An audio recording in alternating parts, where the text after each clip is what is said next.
Welcome back to Swine Web Swine TV. Breaking biosecurity last week. The first US case of the H5N1 in pigs, and what does it mean for producers? Dr. Gisele Ravane, welcome back to the program. Hi, Jim. Good to see you again. Thank you for having us today. Well, thank you for all the work you're doing at Lanxess as the technical advisor or technical manager. Can you give us an update about this positive H5N1 case in Oregon that was reported last week?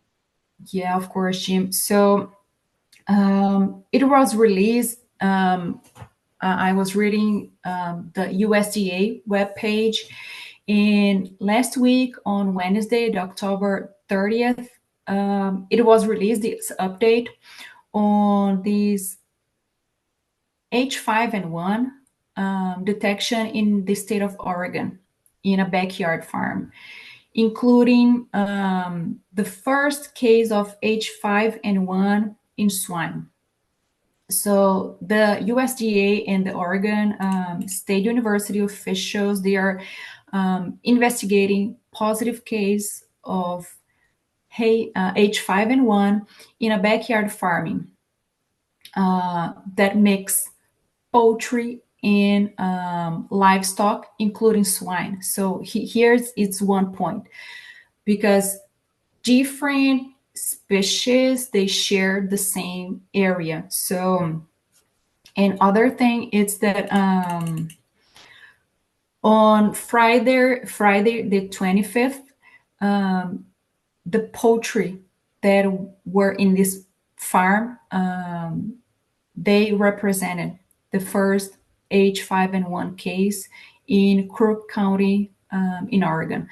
And some days after, they detected these positive cases in swine. So as you can see, is something that we already seen from this virus.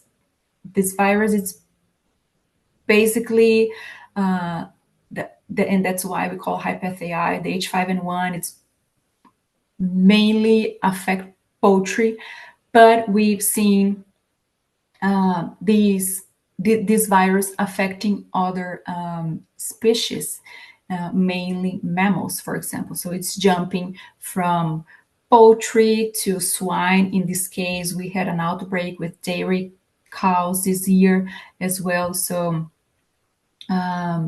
this is one important thing, because these different species, they share the same water source, housing, so equipment. In other states, this combination has enabled transmission between species. So understand the background.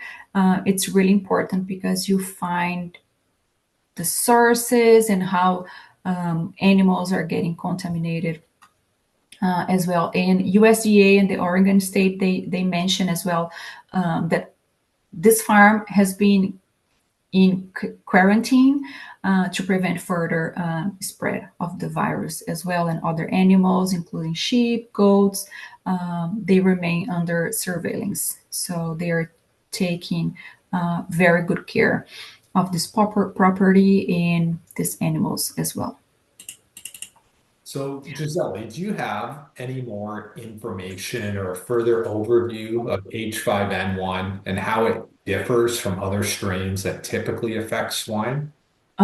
So it's an influenza virus, Yeah. but the H5N1, it's a subtype of influenza A virus, and it's primarily known for affecting birds, particularly poultry, so broilers, turkey, layers, and of course, waterfowl birds, migrating birds, not only commercial birds, but birds in general.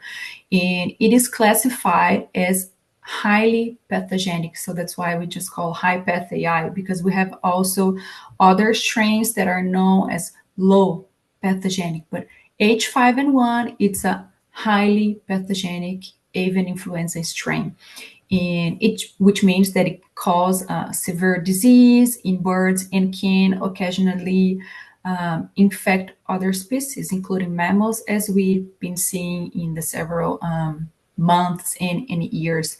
So, of course, there are common swine influenza strains, and it's also known as endemic influenza.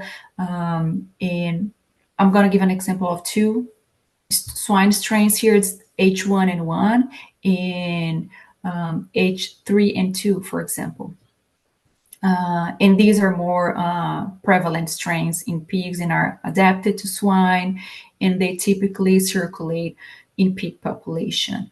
And according to pathogenicity of H5N1, as I mentioned, it's a highly pathogenic in birds, and it's also concerning of the potential to cause severe illness in other species, including humans, and it has a zoonotic potential as well. And the swine influenza can cause significantly illness in pigs as well, and they are usually less severe in humans. So this is the first case of H5N1 found in a pig in the US. What Mhm. are the potential risks and implications for swine and poultry producers? Okay, so the detections of this strain, this highly pathogenic strain, raises several potential risks. So, thinking on swine farms for swine producers, um, it's a threat to the health of the pigs because can cause severe disease in pigs, leading to increased morbidity, mortality rates, and of course, this can affect the herd productivity. Um, it's a biosecurity challenge, so we have to implement more strict biosecurity protocols to prevent further spread, not only to our neighbors, but inside in our site, production site. So it's a biosecurity challenge. Of course, we could face market impacts. So there may be concerns from consumers because they would think that consume these products are not safe, and potentially leading to reduce the demand of this market, and also increase surveillance for this disease. So producers will or may face more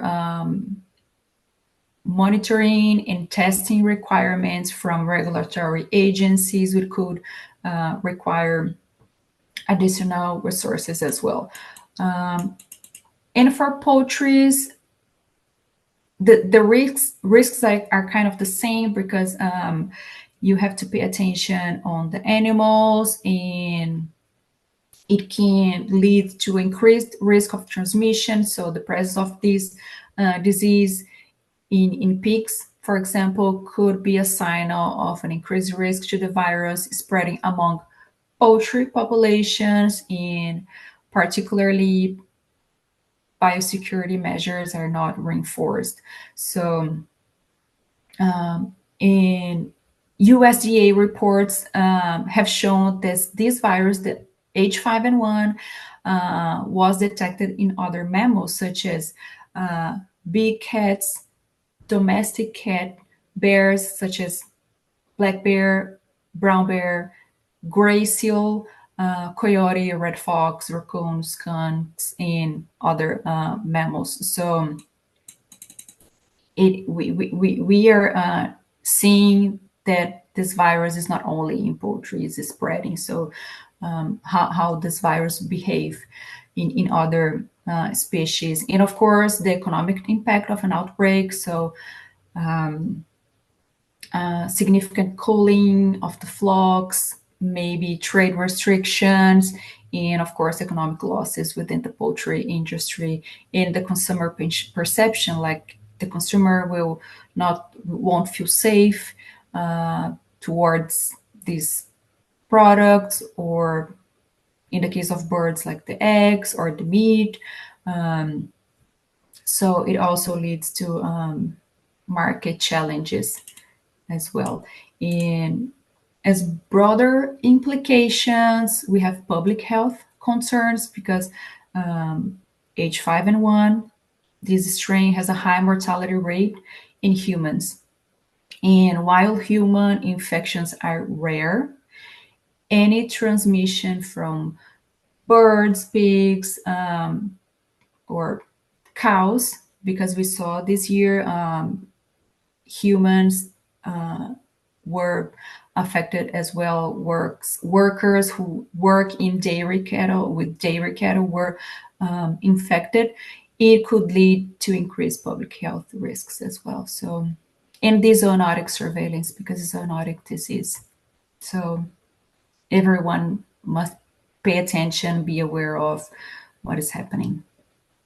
So at this time, what are the most critical biosecurity measures that producers should reinforce in the light of this news? So, the first of all, I think it's not only for influenza, for Hypath AI or H5N1. What I'm gonna say right now, we should use for all diseases. And the most important is to understand how the virus, in this case, because it's a virus disease or a bacteria, fungi, whatever, the most important is to understand how this pathogen, how this disease is affecting the animals. So how this pathogen is getting in contact, or who, what is bringing this pathogen into to my farm. So for example, of course, right now we are talking about the H5N1. So the animals, in case the pigs, they can get infected with influenza virus through different routes. So primarily involving contact with infected animals or contaminated environments. So here are the main routes or ways that pigs could be infected. So direct contact with infected animals, aerosol transmission. So the virus can be spread through respiratory droplets or the air when pigs coughs. So or sneeze, it can contaminate the other animals. Contaminated surfaces, the virus can survive on surface such as feed, waters, and equipment as well. So when you share equipment, um, it's a route of infection. So fomites, as we as humans, vehicles, equipment, as I mentioned before. So cell phones, and that's why it's important when we are visiting or when we are going to work on a farm, we have to take a shower, a complete shower, wash your hair, remove everything, rings, necklace, and everything. So, and if you're using cell phones inside the farm, disinfect because it's a fomite as well. Environmental exposure, so pigs can become infected by exposure to contaminated environments such as barns or farms where the virus is present. So that's why it's important not only the continuous biosecurity, but terminal biosecurity. So cleaning, disinfecting all the surfaces, the vehicles, the wheels. It's a very important barrier kind of biosecurity. And what we are seeing, the cross species transmission, because in this case, in this backyard flock, was detected with H5N1, and days after the pigs were detected positive. So it was a cross species transmission, and we've seen in other mammals as well. So in this case, pigs are known to be like they call mixing vessels for influenza viruses. So it means that they can be infected with multiple strains, and this ability allows for genetic reassortment. So, And the virus, the influenza virus, it can reassort and generate different strains. So it's just preventative measures, and of course understand where and how these pathogen this disease is coming from, how this pathogen is getting into my farm, and then of course implement more biosecurity barriers, biosecurity measures for this case. So how does the spread of the avian influenza to swine impact human health? And if at all, what precautions should be in place to protect workers? Well, so the spread of the avian influenza, particularly this strain, the H5N1, to swine can have several implications for human health. Although human infections remain relatively rare. So it could be the impact on human health risks. So increase the zoonotic potential. So pigs can act, as I mentioned, like these mixing vessels for influenza. The risk of direct transmission. So while human to human transmission of H5N1, it's kind of rare. The direct contact with infected animals such as pigs, poultry, and the cows, and the other mammals that I mentioned before, or contaminated environments, for example, a surface, can pose a risk to humans and for everybody, not just for humans, but for other species. And there, of course, vulnerability of certain population, for example, workers who are always in close contact with these animals, and if they are infected, they could get infected as well. So, workers, veterinarians, everyone who works in this chain. So, and the precautions, of course, it's PPE, so it's personal protective equipment. So workers should use gloves, masks, uh, protective clothing, everything to minimize the exposure to respiratory droplets in direct contact with this animal. Of course, biosecurity measures for us, in this case, implement protocols to limit contact between swine and wild birds to prevent, of course, the introduction. Hygiene practices such as encourage washing your hands regularly. So add sanitation equipment or sanitation stations so farmers, workers could wash their hands regularly. Surveillance and monitoring as well, to regular monitoring the health of both animals and workers as well. Vaccination could be one. While there is no specific vaccination against the H5N1 strain in humans, we have the seasonal flu vaccine every year. So it could help reduce the risk, and not only for H5N1, but for a new reassortment, or even the flu, the seasonal flu as well. So in training and education, so let people know, provide information, what's going on and how to behave, or what should they do, what should we do to avoid the transmission or the infection. And of course, reporting and response plans. So establish clear protocols. When we have a suspect case, who should I contact? So there are very different factors and things that we could do, but to protect and mitigate the spread of the H5N1. And what early signs or symptoms should producers be on the lookout for in their herds, and how should they respond if they suspect an infection? Well, that's a good question. Um, because when it comes to influenza in animals, so producers should be vigilant for specific early signs and symptoms to identify the potential infections.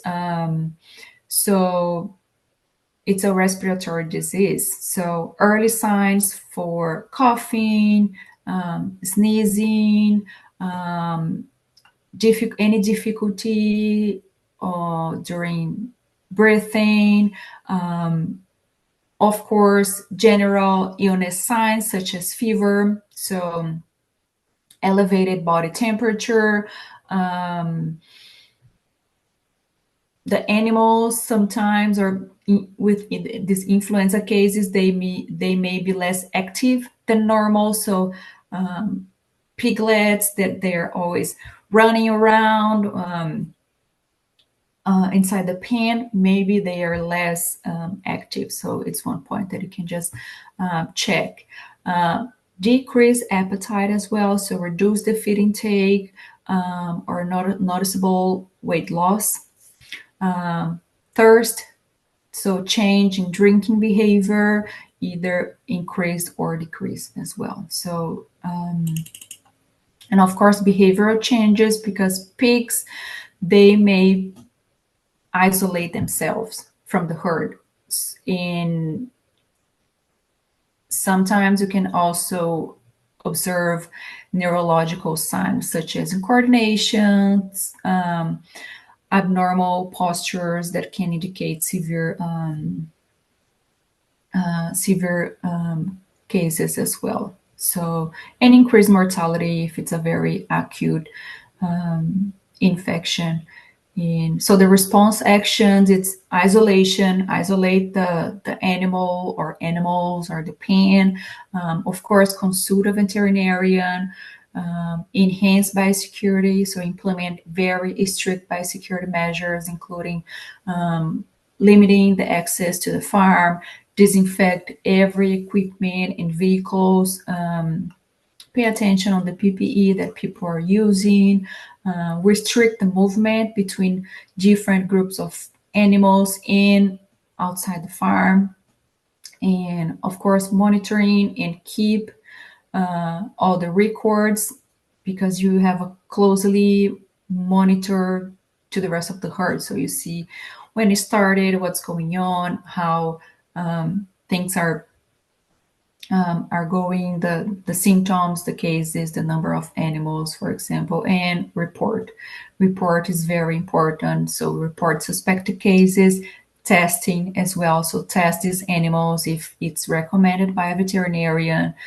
You should test these animals to check what kind of disease it is. It's Hypath AI or if it's H5N1 in this case, and educate the workers, all the staff that is working, and being proactive in recognizing the symptoms. So everything, it's really important in this case. So everything that I mentioned here, we could use not only for H5N1, as I mentioned, it's for everything like PD, PRRS, any other disease. So just pay attention how these diseases getting or how your animals are being infected, what are the gaps on biosecurity in your farm, in educate as well. Well, great information, Gisele. If anybody has any questions, is there a good way to reach you? Well, they can send us email as well. So we have on a website at vircon.us. You can send us a message, and I'll be very happy to be in contact with anyone. And another thing that I just would like to mention, Jim, if you allow me, is that I mentioned that we don't have H5N1 vaccines for humans. I know there are some in development for poultry, but I'm not a vaccine expert. I'm not gonna touch on this point. But when we talk about biosecurity, it's really important that we keep all the surfaces clean because we saw that animals and even humans can get infected when in contact with contaminated environments such as surfaces. So you need to clean and disinfect these surfaces. So pay attention if the disinfectant that you are using has the efficacy against H5N1 virus, this strain, and other thing. The winter is coming, the temperatures are getting lower day after day.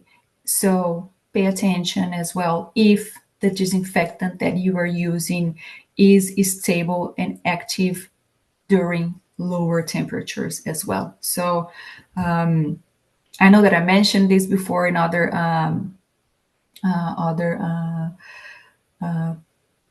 times, but it's something really important as well. Very timely. Dr. Gisele Ravane, thanks for all your input today. Thank you. Bye.